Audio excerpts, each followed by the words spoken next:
Marvel Rivals is officially over 1 year old, so today I'm going to break down the entire story of the game from Season 0 to now. There'll be timestamps in the description below if you want to skip to a certain part of the story. If you haven't seen the lore before, I recommend watching from beginning to the end. Let's get straight into it, starting off with Season 0. Out of all the seasons, Season 0 is actually the most complicated because it starts off not only the main story but multiple stories. Some of these stories are still waiting to be finished, but don't worry about all of them. Let's start at the beginning. The multiverse was a peaceful place with every hero living happily in their own timelines until a very well-known being, Doctor Doom, wanted complete control over the entire multiverse. Doom's life was devoted to magic and science, and after so long he finally did it. He unlocked the secrets of Multiversal, but during the experiment of instead of just unlocking the secrets of the entire multiverse, he ended up combining different timelines together, shattering the multiverse and combining heroes from all realities all over the timeline. In the process as well, Doom met his counterpart Doom 2099, and they both seek to rule these timelines. Going forward, I will refer to Doom as Doctor Doom or Doom, and refer to Doom 2099 as Doctor Doom 2099 or Doom 2099. The worst part is that Doom discovered that if you combine two realities together, it creates an energy called chronoversal energy. This energy could rewrite realities with just dreams and thoughts, so not only were realities combined but also rewritten. This energy was found by multiple people, including villains, which starts off on multiple stories in each timeline. Let's start off with Asgard, home of Thor, well, what used to be Thor's home. For centuries, Odin's father of Thor ruled Asgard, but unfortunately, Odin has fallen into a deep slumber and the throne has been stolen by Thor's mischievous brother Loki. Loki started reshaping Asgard in his way. Down below in a tree called the World Tree lived a skull called Ratatoska. Sorry, I might not be able to pronounce the name right. They couldn't interfere with what happened to Asgard, but matters got worse. The chrono energy from Doom's experiment reached Asgard, and the worst part of all is that it reached the World Tree. This caused it to go out of control, combining Asgard with it, which officially made the realm Yasgard, which I'm pretty sure all of you guys are aware of from the maps that we guys play in Rival. Loki now wants to get into the World Tree to get the power that lies within. Hela, Queen of the Dead, came and offered help to Loki. In return, she'll get aid from him. Together, they banished Thor from Yasgard, and he is yet to return. Now, that's supposed to be the Yasgard story so far, but thanks to the Yasgard maps, we got a bit more to look into. At the World Tree, two beings known as Two-Grinder and Two-Ganza went towards the roots of the World Tree. If the last rumble of thunder could be contained within the enchanted hammer Stormbreaker, the fate of the 10 realms could be reshaped. Loki saw what was happening and set out to stop this device from reaching the World Tree. With our help, Stormbreaker got to the World Tree and managed to contain the last rumble of thunder within itself. Leaving the World Tree aside for now, after we capture the palace through domination maps, Thor, mighty son of Odin, makes his return. What happens next? Well, we are still waiting to find out about what happens to Yasgard. On to the next story, Tokyo 2099. Tokyo 2099 is home of Spider-Man. Well, not our Spider-Man. Spider-Man was happily living in New York at our time, but a being known as Spider-Zero had offered something and needed Spider-Man's help. Spidey couldn't resist not helping and jumped through the portal. All of a sudden, he realized he wasn't at home. He was in Tokyo, and not the Tokyo of his time, but the Tokyo from 2099. Spider-Zero brought Spider-Man and other heroes to Tokyo 2099 as the multiverse was in grave danger. There is a rift in the web of life and destiny that is damaging it. The web of life and destiny connects all dimensions together, and we had to close the rift to save it. Unfortunately, Spider-Zero's old mentor, Master Weaver, is meant to protect the web of life and destiny, but he went rogue and wants to use the energy from the rift to make the web stronger. He banishes Spider-Zero from the Spider Islands. Once again, that's the end of the story from the lore side, from the gallery cards, but thanks to the maps, we have an idea of what happens next. With our help, we freed Spider Zero and sent her back to Spider Islands. And once again, with our help, we guided her through the Spider Islands and they stitched up the rift in the web for good. By the way, the story is over here as the Master Weaver is still out there. Now, these next stories are based on the maps only, as there's not exactly any lore information about them, as the comics are filled with character dialogue, as the comics that are in the gallery card are filled with character dialogues rather than lore explanations. So, we're moving on to Hydra's base, the domination maps. Doom's experiment, which caused the time string entanglement, disrupted the two timelines on two old poles, resulting into a mysterious ore known as Chronovium at Hell's Haven in South Pole. Hydra lurks under the ice, brewing a plan to rule the entire world. They use their tools to mine this ore from the deepest section of their base. However, Hydra doesn't just want to rule the world, they want to rule timelines. Behind the dark and ancient portal, an evil that could threaten the entire multiverse awakens. But now we don't know if this evil gets out at all, as all we see is the portal shatter after playing the Hydra domination maps. But for all we know, it could still be summoned. So that's the end of this story for now. There's not much on the Hydra one, unfortunately. We're going to move on to Wakanda's story now. The time stream entanglement causes Wakanda, the home of Vibranium, to combine with the spirit world Dajala, where Black Panther is able to see his ancestors. Princess Shuri and a scientist team quickly research the effects that this new chronoversal energy has on Vibranium, while also collaborating with other heroes from other timelines. Meanwhile, King T'Challa, aka the Black Panther, seeks the spirit of Bast, who has been combined with new chrono energy to restore the hold of Dajah and get rid of an encroaching darkness. Black Panther manages to get Bast to the Hall of Dajah and get rid of the darkness, and meanwhile Shuri manages to extract the Korra energy. This is all we know for the Wakanda story so far, but there is a bit more to it. We're going to be moving on to a different place, which is called Clintar. So, Shuri from Wakanda sends the Guardians of the Galaxy to the planet Clintar, and she figures out that the dark energy that was corrupting Wanda that Bast thankfully stopped is being caused by Clintar. The Guardians arrive and figure out that under the surface there is a dark god imprisoned within the world called who is powerful enough to destroy the planet and free Null. The Guardians set out on a journey and destroy the essence before Null can emerge. With the essence destroyed, Null was completely gone and that problem was already solved. That is every story of Season 0. I know there was a lot there that we just talked about in those 5 minutes, but don't worry, from here on out, each story sticks to the main topic of each season. There's only one topic we have to worry about, and most of those I do not mention for the rest of the video, so just don't worry about them. We just have to recap at the beginning. So let's get straight on to Season 1.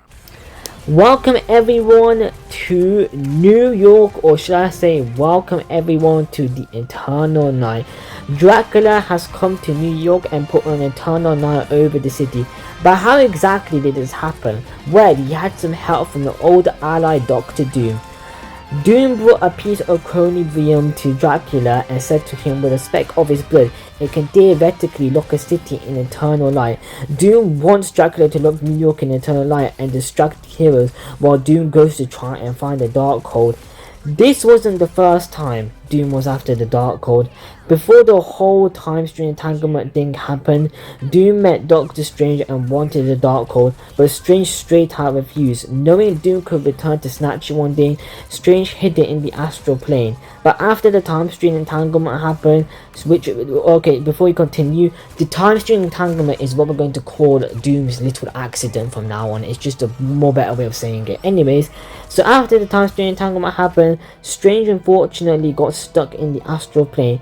When he tried to find the Darkhold, he realized it had been taken by the Egyptian god Khonshu. Strange challenges Khonshu to a game of Senet, which is an old Egyptian game. There's not much details about this. All we know is that Strange won the game.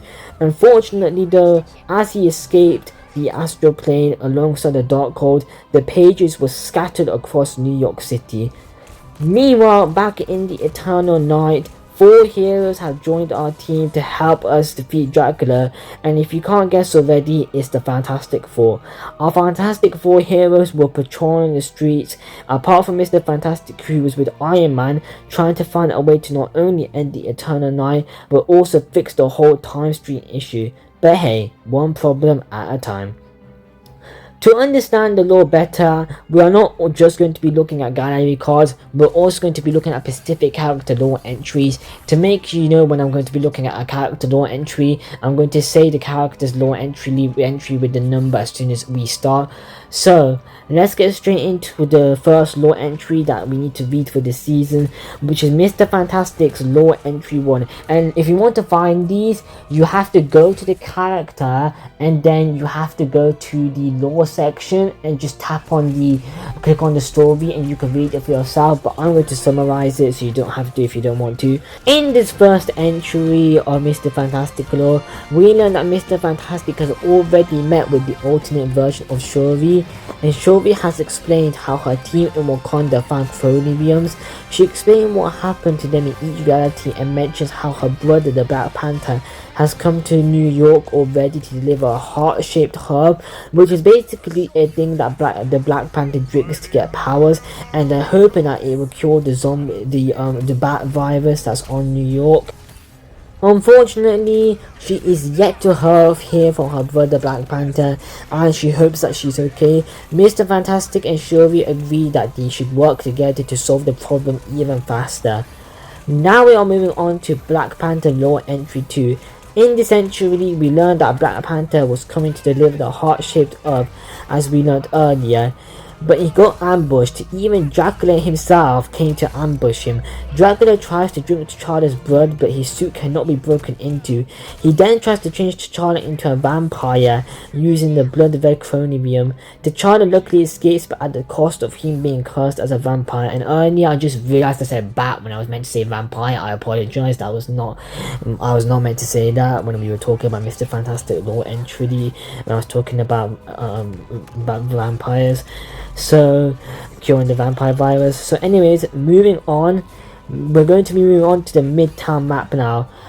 Our heroes were arguing about how to defeat the vampires and end the Eternal Line. On one side was characters like Moon Knight and Iron Man who wanted to use something called the Montesi formula to eliminate the vampires. But on the other side, which were people like Mr. Fantastic, Doctor Strange and the other Fantastic Four members, didn't want to use it as it could kill innocent people.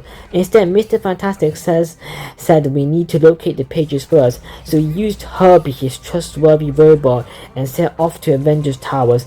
There was also this other spell known as the Vampire Versus, but not much is said about that right now, or even at all during this lore story. With our heroes' help, Herbie successfully gets to Avengers Towers and scans all the pages of the Lost Darkhold. Our heroes start to collect them. While our heroes are looking for the Darkhold pages, there are some behind the scene moments that happen. Dracula manages to capture the scroll I was talking about earlier, Ratatoska, from the World Tree, and Blade, a vampire killer, decides to go after Dracula alongside Human Torch and Spider-Man. They lose against Dracula badly and Blade is captured by Dracula. Remember our sides from earlier? Well, it turns out that Moon Knight's side is still not agreeing with waiting to kill the vampires. He forms an alliance with Iron Man, Wolverine, Winter Soldier, Adam Warlock and Psylocke to agree to kill all vampires no matter whether they were innocent civilians or not. Now we're talking about the things lore entry 1. This explains to us what is actually happening on the streets. There are gangs on the street, and he learns that these gangs are following a new king. The Thing finds Black Panther, who is actually a vampire now. T'Challa explains how he has to learn how to control his hunger and offers the heart-shaped earth to Ben to cure the vampire virus. Ben refuses and makes T'Challa drink it, explaining how he can get more. T'Challa turns back into a human. However, this makes T'Challa's blood irresistible to vampires. Him and Ben fight off the vampires until Reed shows up with a mini time entanglement device to test it out. If you don't remember from earlier, I talked about how Reed is planning on fixing this whole time stream entanglement issue. So he's got a prototype that he wants to test out, and he wants to try and fix a building that was damaged. In the testing, he turns the vampires back into humans and T'Challa back into a vampire, unfortunately. After a very long while, the heroes have finally gathered most of the Darkhold pages. Mr. Fantastic plans to use it with Doctor Strange on a device which could fix the time stream entanglement and put everything back to normal. Iron Man busts in and wants to stop them. Moon Knight has mentioned to him that two important spells were still missing, the Vampire Versus and the Mortesti Formula.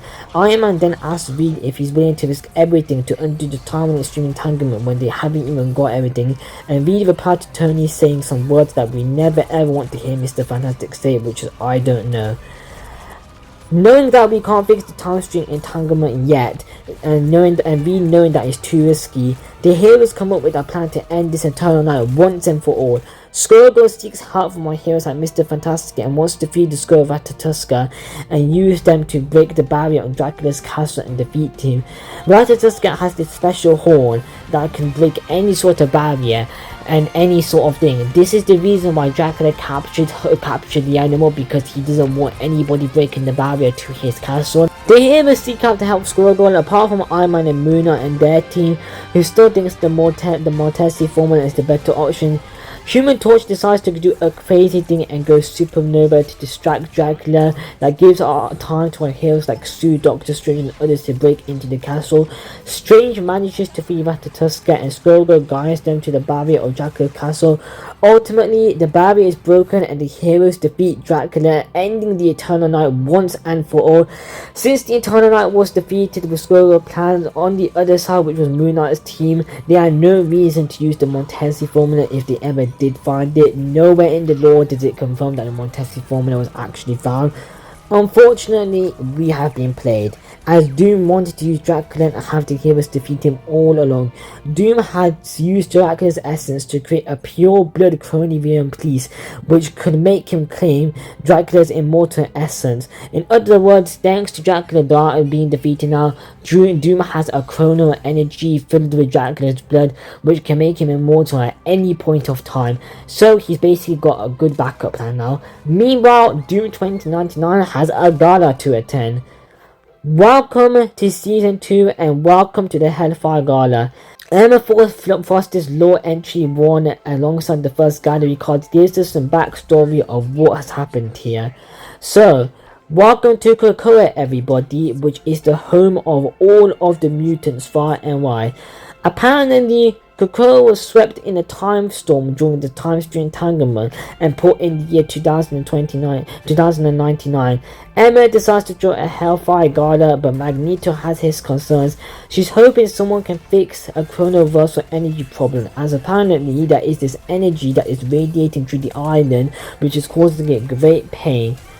Back a while ago, a robot we all known as Ultron discovered the only way for world peace is human extinction. The Avengers banish him from Earth as soon as they find out his intentions. Unfortunately, Ultron encounters something called the Technari, an artificial species by a I can't even pronounce this, I'm so sorry. Panalanax. He uses this technology to create an Ultron virus with 1,000 Ultron bots. After 70 years away from Earth, Ultron discovers a chrono energy surge and his memories start to disappear. He determines that Sonic is messing with him from Earth, so he decides to return them and gets the Mysterium from Avoka on his way. Doom 2099 receives an invitation to the Hellfire Gala. He originally scoffs and wants to ignore it, but during a chronoversal energy experiment, he learns there is a future where Ultron wipes all life from the planet. Doom 2099 is actually the one that is trying to wipe Ultron's memories, but after the time stream entanglement, it doesn't work. Doom 2099 receives a message from one of his Doombots saying, "I'm coming home."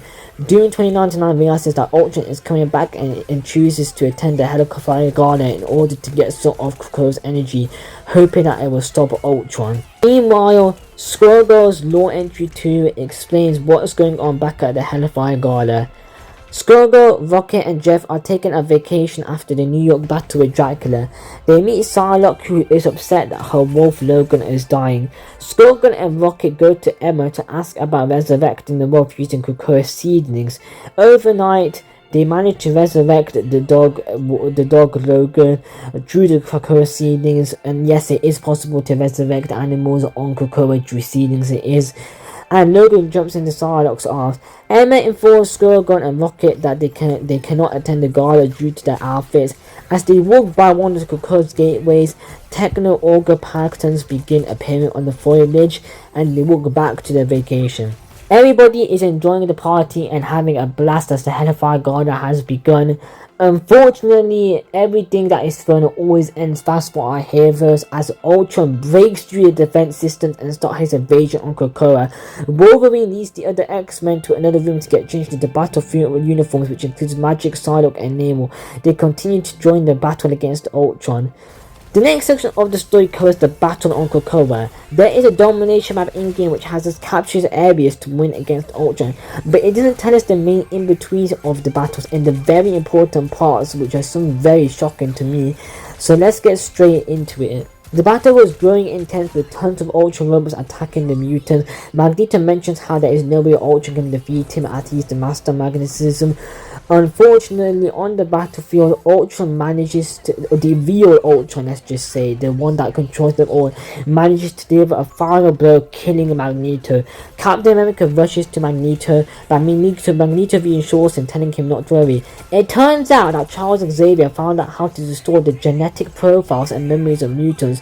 Using these powers of a few mutants, they can be resurrected with a new body. However, Magneto is unaware that Cerebro, the one that is able to resurrect them, cannot distinguish if the data belongs to a mutant or another life form. In other words, Cerebro could resurrect someone that is a mutant into a normal human, so they could lose all their powers. Magneto is resurrected normally, thankfully, and goes after Ultron again. Unfortunately, Ultron infects him with a robot virus and figures out about the resurrection protocols and goes after them. Meanwhile, Magneto gets a mental projection vision from Charles Xavier who makes him believe how strong he is. Magneto uses the iron in his body to stop the infection.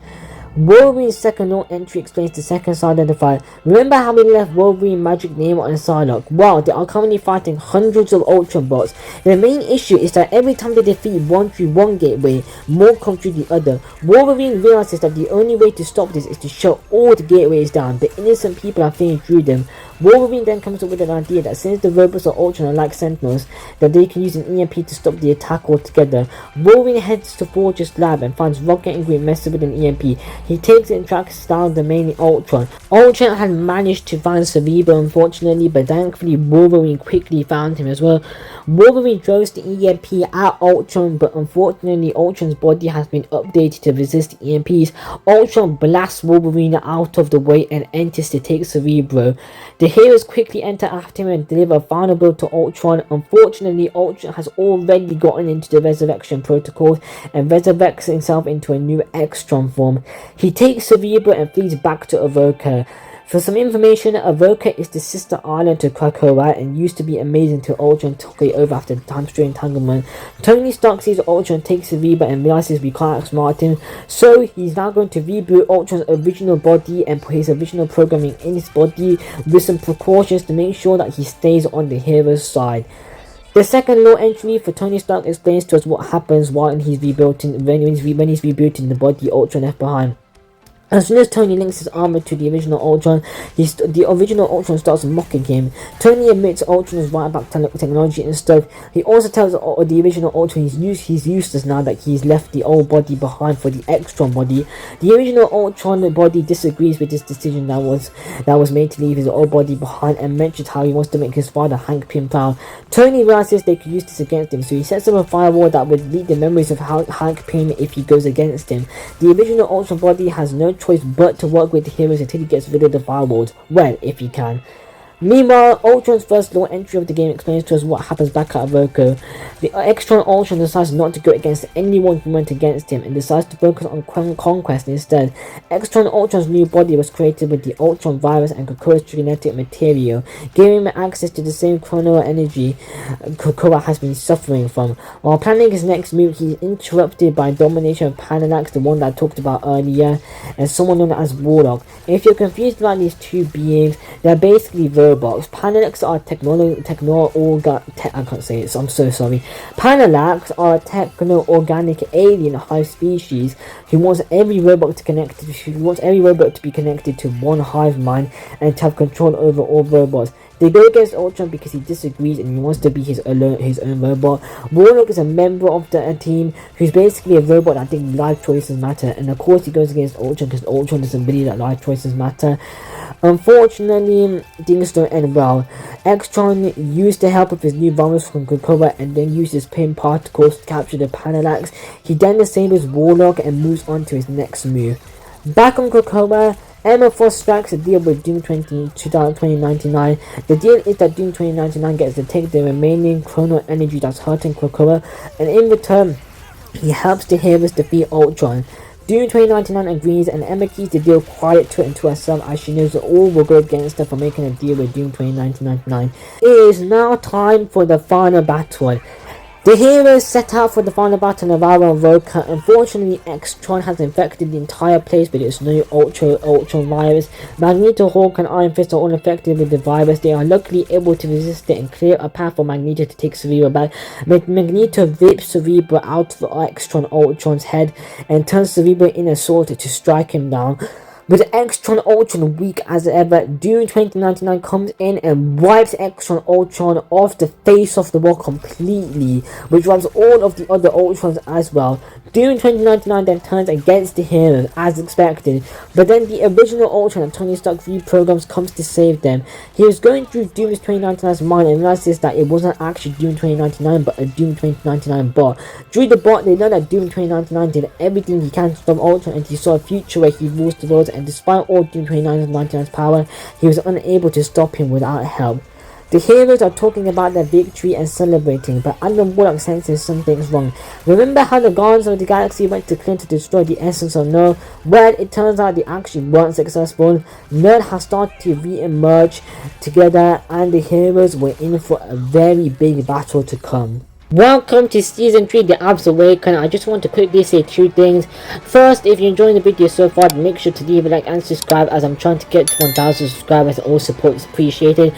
Secondly, this is my favorite lore season out of all Marvel Rival seasons, so let's waste no time and get straight into it. Let's start off with Hela's second lore entry, which gives us some quick backstory. After the Evoker battle against Ultron, Hela is angry at Loki for not draining the Asgard tree or chrono energy. Remember I talked about this back in season 0? Well, she decides to leave and return to her home realm. I cannot pronounce this. Niflheim. I'm so sorry I cannot pronounce this. But Null whispers into her ear. This wasn't the first time Hela had heard Null. Turns out she had visited Clintar already and heard him back then as well. She went to meet Null and realized they shared the same goals, so she agrees to join him. Null gives her great power, making her the Queen in Black, and also warns her that a Phoenix, a cosmic entity, is coming to stop him. Hela waits patiently for Phoenix to arrive. Now on to the main story. Null had been trapped in the core of Clintar, been asleep until the Time Stream entanglement woke him up. Since he was very weak, he used what he knew to corrupt godlike Bass. The Guardians of the Galaxy met Venom on Clintar back in season 0 and found a codex from a dead Celestial. They turned it into a bomb and exploded Null's essence, but unfortunately he survived and was patiently waiting to get full power, and now that Phoenix is coming to confront him, the heroes know that Null is going to try and exploit the power. Everyone is rushing to Clintar. The Guardians of the Galaxy and Jeff are the first to arrive on Clintar, but it doesn't end too well for them when they arrive. Thanks to Jeff's lore entry too, we learned that the symbiotes on Clintar take control of all the Guardians. Jeff fights back against the symbiotes, and to fend it off from the hive mind, Jeff starts to hum a song which causes the symbiotes to start humming it as well. After Jeff gives the symbiotes happy memories, the symbiote leaves Null's influence completely, which breaks free the Guardians of the Galaxy. Now they are heading off. While on Clintar, the Guardians record ship logs to explain what's going on. Most of these ship logs are not important to the lore at all, apart from one, which explains that Rocket's plans quantum swap their ship with a dead Celestial for easily getting off the planet Clintar. Turns out they cannot get their ship up and running due to the planet being against them, even with the symbiote on their side. Rocket manages to get to work using the Celestial code, and with the help of Venom and Adam, they swap it with the dead Celestial floating into space and head to battle, and Celestial that is in space falls down onto Clintar. Now, the next part is a combination of the Clintar domination map and lots of stories. This is a lot more stories than Krakoa battle, so if you need any help with this, then don't hesitate to ask any comments in the comment section down below. So, we are well aware of the Clintar domination maps where you capture certain areas of Clintar and take control of them. But once again, it doesn't actually explain the actual story of the battle, so let's get straight into it. We are going to start with some quick story of where everyone currently is before the battle. Shuri hopes that since the heroes back in season 0 stopped attempted to stop Null from gaining control of Bast, that the control over him would fade, but instead Bast retreated back to the divine space. This is where only the cosmic beings can enter. Phoenix sensed Null's corruption and went to divine space and quickly sets off to Clintar. On her way, she found Bast and other corrupted gods and removed the corruption off them. Bast returns back to Wakanda and orders Shuri to gather warriors to fight against Null since the Black Panther was away. We are going to start with Blade. Meanwhile, Jean's first law entry gives us a quick explanation of what happened after they freed the gods from the corruption. Jean with Phoenix decides to stay in the divine space to recover their power. While resting, Jean sees a vision of Scarlet's chaos energy, which she could feel the Phoenix fighting against, but they end up embracing it, leaving a scarlet crown on her. She awakens with the Phoenix and they both head out of the divine space onto Clintar. If you're a bit confused, by the way, Jean and Phoenix are together. They're basically one. Jean is basically Phoenix's host, but Phoenix still has her own mindset. She does. Hopefully that doesn't get confusing. If you read comics and know Marvel lore, you will know that already. Meanwhile, Blade's law entry 1 explains what happens to him. So if you remember back in season 1, Dracula captured Blade. Well, straight after his defeat, the Fantastic Four rescue Blade. Reed realizes that his wounds are too great to heal, so they drop him off in Wakanda, and they also need the sword of Dracula for him to use once he recovers. Since the wounds are severe, Shuri has no choice but to give him the heart-shaped herb to Blade through a Simmon form. Blade enters the astral plane and is met with Bast, who fights him because Blade has a vampire side to him. And Bast being corrupted before is taking no chances. Blade fights back, but Bast injures him. Blade fights Bast and has learned a rumor where if you take a heart-shaped herb, it cures your vampire side. As much as he wants to be cured, he knows his powers are needed, so while fighting Bast puts him in a vision where he sees his mother hand him a silver sword, which is a manifestation of the light in his soul. Blade strikes Bast, which makes Bast retreat. Don't worry, Bast is okay, and Blade escapes the astral plane. Shuri leads him to rest and his wounds heal. Blade finally wakes after a while, and the heart-shaped herb, it doesn't remove his vampire side, but he luckily has cured him. Shuri asks him for help to defeat Null, so Blade takes Dracula's sword and goes to Clintar. When he arrives, he finds Phoenix battling Hela and joins to help. We now know all the backstory of all the main characters, from Phoenix and Blade, so now it's time to cover the main battle. Before Blade had arrived on Clintar, Jean and Phoenix had already arrived first and started to battle Hela. Unfortunately, Hela's new bond with Null made her power way stronger, which caused the Phoenix to shelter herself back in an egg and retreated. Many heroes had arrived to Clintar while Jean and Phoenix were battling Hela. Venom and Scarlet were worried that a rift would be created in Clintar's surface as the Phoenix egg started to scare off the symbiotes from the heat. Jean didn't want this to happen, so she joined the heroes to make the egg hatching process faster to get Phoenix back out at full power as soon as possible.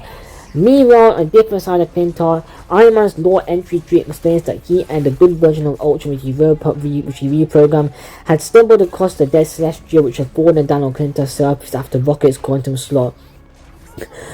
Iron Man tries to understand the Celestial's technology, but is light years away from his knowledge, so instead he plugs his armor in and is flooded with so much knowledge that Adam Warlock has to come and save him and pull him out. He warns Tony that he could be lost in the Celestial spirit if he gains too much knowledge. The Celestial then speaks to him, explaining that he's thankful they come to end Null's reign, but it will not help the heroes. Unfortunately, Adam realizes that when Tony linked to the Celestial, he activated a weapon, and this weapon has shattered the Phoenix egg. The Phoenix egg had shattered and all the pieces of Phoenix had fallen onto Clintar, scattered across the planet. The scattered pieces of the Phoenix Force bonded with many heroes like Wolverine, Emma, Magic, Black Panther, Namor, Black Widow and Iron Fist, granting them some sort of Phoenix power to fight against Null. The next section explains Venom's battle against Hela through gallery card in his second lore entry. Turns out that Venom also has battled Hela as well. During the battle, Hela managed to capture Venom and imprison him, and even managed to separate Venom from Eddie, which no one has ever done before. Since Iron Man caused the Phoenix egg to shatter, it had created a rift in Clintar's surface which allowed Null to release himself into the surface, and he managed to get his all-black sword back. A group of symbiotes alongside the Venom one came and explained to Eddie that they were fleeing from the heat of the Phoenix Phoenix eggs. Eddie explained that he needs to get one piece of the Phoenix Force that is shattered to even have a fighting chance, and Venom agrees with him. Vanadium symbiotes come into Venom's hand to help him break out of prison, and to make matters more intense, Eddie's prison cell starts to burn. He quickly escapes, and he and Venom together are searching for a Phoenix piece that has fallen down on the planet. During the escape, Venom collects his duty to heat from the Phoenix Force. The Phoenix Force speaks to Venom and says that she's never seen a bond more stronger than Eddie and Venom, and promises to protect them. When Venom wakes up, he claims to Charlotte and bonds with Eddie, and they claim the Phoenix power. They both know they still need a weapon to fight against Nova, and then exactly where to find one. Meanwhile, Blade is still fighting with Hela. When the Phoenix egg shattered, some of its power got absorbed into the sword of Dracula, but it still wasn't enough to defeat Hela. In a desperate attempt, Blade bites Hela and drains some of her blood, which boosts his power, and this is enough to make Hela retreat for now. We are now in the final battle, and trust me, this final battle is very intense. So let's get straight into it. We are starting with Jean and Scarlet battling now. Remember, Phoenix has been scattered across all the planet, so Jean currently hasn't got that much Phoenix power on her, but she's got a bit on her. Despite her not having full power, Jean and Scarlet were somehow able to combine their powers together to fight Null. Null gets distracted while fighting the two during the long battle, but the All Black, who was Null's first ever symbiote, reminded him of the main mission. Null knows that Phoenix Force is scattered, so Null strikes Jean with his sword, which makes Jean and Scarlet's bond more weaker than ever. Null continues to defeat all the heroes having the Phoenix Force, which makes them very weak and very close to dying. With all our heroes practically down and unable to fight, Scarlet Witch casts a protection spell on one of the remaining heroes, which is Venom. Venom manages to get Dracula's sword from Blade and starts to fight Null with it. Venom is unable to defeat Null, so he retreats back. With all our heroes injured or worse, Rob comes up with a plan explaining if Jean was to be reborn with Phoenix in the White Hot Room, then he could use the device that he used earlier to quantum swap the Guardian ship and the Dead Celestial to swap Null and Jean, putting Null in the White Hot Room. Jean agrees with the plan. Venom, Jean, Rocket and Scarlet started with the plan. To start with the final plan, Rocket's no entry to explain what happens. While he's getting ready to devise the quantum device, Rocket doesn't realize that the ground is shaking up behind him and ends up falling in the jaws of a symbiote dragon. Thankfully, Scarlet Witch frees him and destroys the symbiote dragon, but unfortunately, one of his implants is damaged and only his original creator can fix it. All of a sudden, a symbiote comes to bomb with Rocket and heals him. Remember earlier when Jeff made friends with symbiotes and freed the Guardians of the Galaxy from non-symbiotes? Well, it turns out they still remembered and came to save Rocket. Rocket was violent and confused, but he still finishes his device and went to find Jean and Venom. He gives part of the device to Venom. The final plan is in motion. Jean starts the reborn process in the White Hot Room with Phoenix, and I just realized I didn't explain what the White Hot Room actually is. So the White Hot Room is basically a pure white light room, which is Phoenix's home, where she can easily be reborn. Jean alongside Phoenix started to piece her back together, start the reborn process. Meanwhile, Eddie is distracting Null alongside Venom, battling him with the Dracula sword.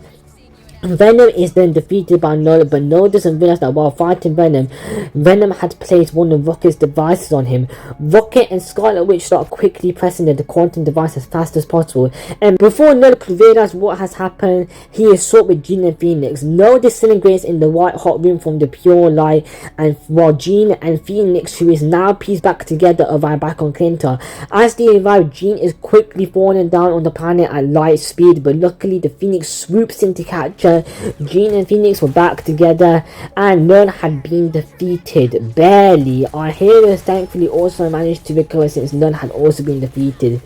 Meanwhile, Hela retreated to one of the capital cities, which was the 8th city from heaven, which allowed anyone in, no matter what the crimes. She met Dinzang, a beast who let her in and imprisoned her and said he has to keep her there until he could trust her. Hela feels her power slowly fading, which means Null has been defeated.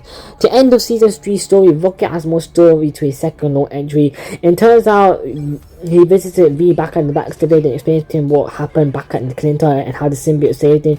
Reed explains that the symbiote most likely went through a similar process with something else, which is how it probably knew how to fix Rocket. Reed was able to read the DNA of the symbiote and everyone it had attached to, thanks to codex of it. Rocket realizes that one Otto it bonded to was his old friend Lila, and Rocket sends off to find her. When our heroes already traveled far and wide and no villains emerging, it was time to visit the capital cities of heaven. Welcome everyone to season 4, The Heart of the Dragon. Let's waste no time and get straight into it. Let's get straight into the story. Starting off with some quick backstory of what the Heart of Heaven actually is. The Heart of Heaven is located in one of the collapsing timelines, part of the Time Stream Entanglement. After Time Stream Entanglement, all 7 capital cities of heaven merged into one, the Heart of Heaven, and alongside most of the immortal weapons from heaven, who are very powerful beings, just vanished. One of the immortal weapons, he was the Prince of Orphans, found Angela's baby sister Lorsa abandoned Kunlun and left Lun Li, who is the master immortal Iron Fist, to look after her, and then the prince vanished. Let's talk about one of our main heroes this season. Angela drew her first law entry. Angela is the daughter of Odin and sister to Thor and Loki. She was stolen from Asgard as a baby and secretly raised by an angel. Unfortunately, Angela's baby sister Lorsa was taken by Disivir, who are corrupted Valkyries loyal to Hela. During the battle in the timeline, it caused most angels to fall to the demise, leaving Angela the Queen of Heaven. During the time on the battlefield, Angela met Magic, and Magic returned Angela to her original realm and to help her try and find her baby sister Lorsa. She goes across all 9 realms trying to find her and meets the Dark King Alf Malakin, who has been defeated by Hela. Angela learns that Hela wants to use Lorsa's abilities to manipulate Nidhogg, which is a black dragon. Unfortunately, Hela's plan doesn't really work out as when Angela goes back to the World Tree. One of Odin's variants explains to her how Hela has been treated and how she has failed, and Angela assumes that she's gone back to her home realm. Angela travels there and meets the old Iron Fist in Hell, and he tells her that Hela is in Kunlun. Angela immediately goes there and finds the current Iron Fist Lin Lai and starts to fight with him, and she notices a sense of smell from her baby sister Lorsa on him. Let's move on to our other main hero now this season, Matt Murdock, aka Daredevil. Daredevil wants to protect the innocent from punishment during the wars into the cities of heaven, so he ventures into hell to find the beast of a demon lord. He defeats the beast, which releases the spirit Yinglong, who agrees to help Daredevil. The beast's name is Din Zhang, who is the one who gave Hela sanctuary and gives him the true power, and with his help he restored the 8th city to true glory, and in this city he allows anybody in. Now that we know the backstory of what's happened in the 8 cities of heaven and while everyone is, let's get to the main story now. For centuries, a powerful immortal dragon known as Shu Lei watched over Kunlun, the immortal beast attached to Iron Fist, and granted him some power he had to the immortal weapon. After the Time Stream Entanglement and the capital cities fusion into one, unfortunately Shu Lei was frozen in time. While Iron Fist was away protecting other realms, Doctor Doom gained the opportunity to invade, and he managed to get Chi from Shu Lei's heart, which is the source of Iron Fist's power, and he infused it with chronoversal energy. Din Zhang the Beast, to join Daredevil, comes to speak to Shu Lei, but sees him frozen in time. Despite that, he still tries to have a conversation with the dragon, remind him that there is not 7 but 8 cities in heaven. The 8th city has become a sanctuary for everyone, even villains, but unfortunately Din Zhang is interrupted by Angela, who comes to attack her. She's mad that Din Zhang alongside Daredevil is giving sanctuary to someone like Hela, who had one of her minions steal her baby sister from her. Din Zhang said that he can reunite Lorsa with Angela if she survives the upcoming battles. And now move on to the Road to the Heart of Heaven convoy map. So Iron Fist device back home realizes that Shu Lei is in frozen time, and with the help of our heroes, we guide him back to the tablet and use an ancient rite from the tablet to wake Shu Lei up. The next part combines gallery cards with Iron Fist Law Entry 2 and the other gallery cards. Since Shu Lei was awake, now Dr. Doom must now change his plan. Turns out that Doom actually wanted the power of the immortal Iron Fist, which is why he stole some chi earlier. Doom wants to challenge Shu Lei to a trial in order to earn his power. Then Doom learns that our current Iron Fist didn't even earn the power, but he gained it because of the fact that he was injured. Doom is now angry at this and wants to challenge Shu Lei to a proper trial to claim the title and power, but Doom is unaware that there's an ancient law which says that every one of the cities of heaven get to send out an immortal weapon to compete in battle. Despite them all being combined in one, Doom decides to send somebody else out in to fight for him instead, and the rest of the cities gain one hero to fight for them. Iron Fist is angry at Shu Lei for agreeing with the tournament, but also knows he has to agree to it to prove he's a worthy Iron Fist. There was an issue though, since most immortal weapons were lost across time, they would have to choose new picks to partner with the beasts. So here's the list of everybody fighting in the tournament and then joining up with the beasts. Shule Okuni is with Iron Fist. I'm going to struggle to pronounce these names, I'm so sorry guys. XZ here, or Zed Gambo chooses Storm. Beihu, the White Tiger, chooses Angela. Exuenu, the Black Tortoise, chooses Gru. Shanzisunu, the Mountain Spire, chooses Black Widow. Hundu of Undercity chooses Wolverine. Zuki of Kanzi chooses Loki. Yinglong of the 8th City, obviously Ding Zhang, chooses Daredevil. Meanwhile, in Loki's second law entry, we learn that Doom has made a bargain with him that if he wins and gives him the power, then Doom will give him a Phoenix Feather. Turns out, despite not being a part of the Null battle, Doom and Doom 2099 has still managed to collect stuff from him. Doom explains to Loki, combine it with some sap from the World Tree in his home could rewrite Loki's destiny. I don't know why, but for some reason Doom said that he would find a way to remove Invisible Woman. I'm not sure exactly what this means. It's not really mentioned in the lore, but it's kind of confusing, so we're going to move on from that for now. And Loki says he will convince the Crane murder Zook, the one that he's with, the Immortal Beast, and give them a fake feather as an appreciation gift, which would get her to make him her champion. Meanwhile, Daredevil is getting ready for the tournament and learns that there's a sword called Fuzi, which could free the ancient god Chiyo, Chiyo could restore the balance to the universe. However, Daredevil learns that the sword is broken into pieces, and some pieces are currently in the arm of Iron Fist, and Daredevil does not expect him to go down without a fight. During Daredevil's first law entry, we learn what happened. Spider-Man meets Daredevil before the battle and does all this backstory, which I've already explained, and learns that Daredevil is now faced with a difficult decision, but he wants to betray Iron Fist and the heroes will betray the god Chiyo.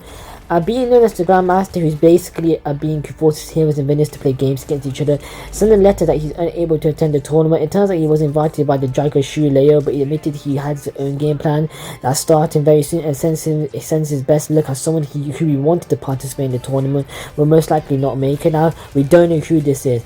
Now, unfortunately, this is actually my least favourite lore story from Marvel Rivals, as they just leave it there. For the first time since Season 0, there is actually no proper ending to the story. We do not know who wins the tournament, and we do not know what exactly happens after it, so it's left off on a big cliffhanger. And now we're going to be moving on to Season 5. Welcome to Season 5, Love is a Battlefield. Let's of course start off with some backstory. ND Garza, aka the Grandmaster, is an elder of the universe with great cosmic power. After the Time Stream entanglement, some of the elders decided to merge their domains together, which includes the Collector's Gallery and the Grandmaster's Garden. While exploring, the Grandmaster notices a contract signed with the name Von Du in the Collector's Gallery. Knowing it will be a powerful bargain chip for the future of Doom attacks, he asks Gambit to steal the contract from the Collector. To clarify, the Collector is a being who collects lots of things, even heroes and villains, and puts them on display. Now that we have a backstory, let's start off with our main story, which starts off with Gambit lore entry 1 in Gallery, because before the Time Stream entanglement, it turns out that Gambit and Rogue were actually in the middle of their wedding, but when Krakoa is swept up and out of 2099, the wedding rings are lost in the storm. The Grandmaster appears to Gambit saying he will create a pair of wedding rings out of Chronovium, which is the Chrono energy, if he stole the contract. So Gambit decides to go on a honeymoon with Rogue. They borrow a spaceship from Black Panther, who Storm contacts, and they set up, but Gambit doesn't tell Rogue his true plan. Gambit also convinces the Quiet Council, who's a mutant council in charge of Krakoa, to leave the Krakoa gateways open, as if something bad might happen, they might need them. On the way, they made a few stops, including to a place called Nowhere. This place doesn't really matter that much, but ironically, they find Rocket there playing cards. While Rocket is playing cards, Gambit quickly takes the chance to explain to him why they're there while Rogue is away. Rocket manages to get some information out of someone known as Abaddon, who's an alien, and learns the Collector got the contract from some red-skinned stranger, who I'm pretty sure it may be Mephisto. Rocket manages to win the card game against the Burden, which makes them unhappy, and they shoot Rocket from under the table. Gambit is luckily able to heal him with Chrono energy caused that the Grandmaster gave him. Also, the Grandmaster apparently used some of his powers to fix Gambit's brain, making him able to infuse objects with healing power. Gambit tells Rocket not to tell Rogue what his plan is, as more Baden's aliens arrive to attack. Rogue comes back, and Rogue and Gambit easily defend them off. Rocket then asks if they see an otter called Lila, and tells them to tell her he is coming to find her. Meanwhile, we learn that Doom 2099 has all his memories erased in order to gain his epic power, so he sacrificed all his memories to gain the power that he has today. After the Time Stream entanglement, he started having visions of this woman and trying to figure out who she was. He found out she was crying for help, but he couldn't get more information apart from the name on the contract, which is Sinita. Well, I'm gonna pronounce this one, Sinitia, who, if you don't know, is actually Doom's mother. Doom 2099 knows the contract is with the Collector and seeks out to find it to solve this mystery.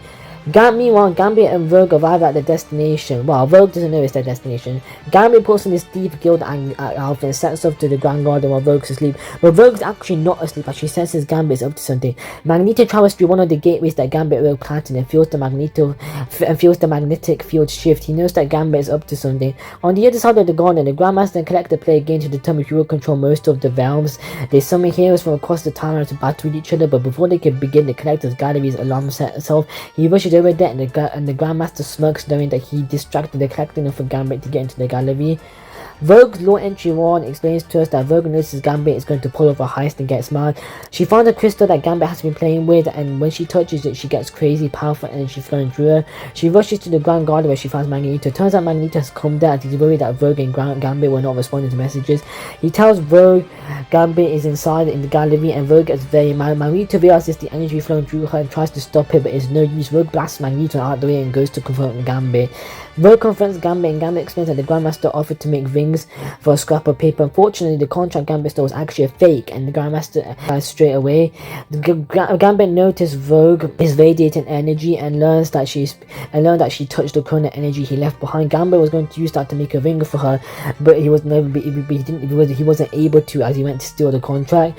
Gambit learns Rogue absorbed the energy and considered taking her back home, but all the gateways had been destroyed. It turns out the Collector knew all along that the Grandmaster had his eyes on the contract, so he stored it in a Chronovium cabinet, removing it from the current timeline. Gambit actually stole the duplicate, and the Collector thought it would all be over, but since Rogue managed to absorb the chrono energy from the cabinet, it allows them to steal the actual contract now. The Collector doesn't want Gambit and Rogue to get the contract. He thinks about capturing them, but he knows that more mutants will come if he captures them, so instead he sends out his trusty worthy Mark with the Mouth and Monster Hunter to eliminate them. Now, we're going to continue the story in Season 6. This is the first time Marvel Rivals lore has been split into 2 seasons, so let's get straight to Season 6. Welcome to Season 6, Night of the Museum. Alright, let's get some quick backstory quickly. Not long ago, Mephisto appeared in the Elder's Domain looking for an item in the Collector's Gallery. Mephisto ended up finding the item and offered him the sole contract of Sintina, wanting to have leverage against Doom 2099. The Collector accepted. Let's now cover the Merc with the Mouth, who, if you somehow don't know yet, is Deadpool. Deadpool's first lore entry explains his backstory. Before the time stream entanglement, Deadpool stole an enchanted bus from Doctor Strange, which he used to travel through the multiverse. When the time stream entanglement started to happen, everything started to disappear while he was traveling, so he hit the gas and ended up in the Grand Garden with the Collector. The Collector fixed him with his memories and gave him a job to capture heroes for him. Deadpool ended up capturing Psylocke and Drog, and his next target was Jeff. When Deadpool got him on board, he decided to keep him for a while, giving him to the Collector. Unfortunately, Jeff was injured in an accident against those aliens known as Brood, so Deadpool had no choice but to take it to the Collector. The Collector healed Jeff but erased his memories to Deadpool, and now Jeff was also stuck in the Collector's collection. Deadpool is tasked with eliminating Gambit and Rogue, but instead he has other plans and decides to free everybody trapped in the Collector's collection, which causes absolute chaos. Most of it is not important to the lore whatsoever. All we need to know is that Elsa was not happy that Deadpool released all the monsters and the Monster Hunter, and while Deadpool was trying to escape Elsa, a Brood Queen, which is an alien queen, attacked him and implanted her eggs in him. Thankfully, Deadpool's healing factor broke the eggs and he's completely fine. On the end of the universe, lots of our heroes figure out the news with the Collector's Gallery, so Iron Man upgrades Emma's Foster's yacht to travel space and sets off to rescue everyone. Well, Emma mainly wants to rescue Jeff, obviously. Meanwhile, Deadpool plans to escape using the enchanted school bus, but unfortunately it was turned into a strange pool float by some spirit energy. Deadpool and everybody else still manages to escape on the pool float, but now unfortunately they're lost in space. Meanwhile, Emma and Iron Man and the rest of them are trying to locate them. Thankfully, Venom is able to track Jeff as he bought a symbiote recently from Season 3, and Venom tells them which way to go, so Emma sets off and they go and rescue everybody. They rescue everyone including Gambit, Rogue, Psylocke, Jeff, Deadpool, and even take Elsa with them. Well, Elsa only wants to go because she wants to watch over the monster that Deadpool has freed. Also, Rogue and Gambit managed to successfully steal the actual contract from earlier, there, and they all leave the elders of the universe behind to deal with their own issues. Back at home, Gambit and Rogue finally say their vows and finish off their dream wedding. They invite all their friends from across the time streams to join them in a very happy wedding. The wedding was officially done and Rogue heads back to her suite, but there she finds Doom 2099. Before she can react, Doom 2099 blasts her with a power damper and temporarily disables her powers. Doom 2099 steals the contract, and when he sees the name on it, he breaks down into tears as after all this time he finally recognizes it's his mother's name. Rogue feels her powers coming back and quickly lunges at Doom 2099. If Rogue touches someone, then she's able to see their past memories. She quickly touches Doom 2099 hoping for some answers, but there are no memories. As if you remember, Doom 2099 gave up his memories for his powers. Since Rogue tried so hard to absorb some memories even there was nothing, she ended up collapsing and Doom 2099 fled with the contract, and Rogue didn't even realize until Gambit woke her up. Turns out that Gambit busted into Rogue's suite as soon as he figured out what was happening and heard the commotion, and also because he got worried, and by the time Rogue woke up, of course Doom 2099 was gone, but luckily everybody was safe. To end of season 6 story, Alistair convinces Deadpool to become the new Monster King to contain all the monsters, and with help from Magic and Scarlet, they send Deadpool back to his home reality in New York, and he's now building a new Monster Kingdom. But before you think about leaving, let's talk about what potentially could be next in the story. So what's next in our hero's journey? Well, in the 6.5 Dead Vision, Guangong mentions two questions, and one of them is, what has happened in New York while we were away? So I believe our hero is going to travel back to New York, and we may visit places like the X-Men Mansion, as it's not too far off New York, or maybe even we visit the more friendly side of New York where Spider-Man's villains hang out. I will be covering the lore of every season, every second half of the season, so expect a season 7 lore video in season 7.5. Thank you to whoever has stuck around till the end. If you did enjoy this video, then make sure to leave a like and subscribe, and I'm trying to get 1000 subscribers, and hit the notification button if there's any videos from me. Thank you for watching, rival players. Until next time, ignite the battle.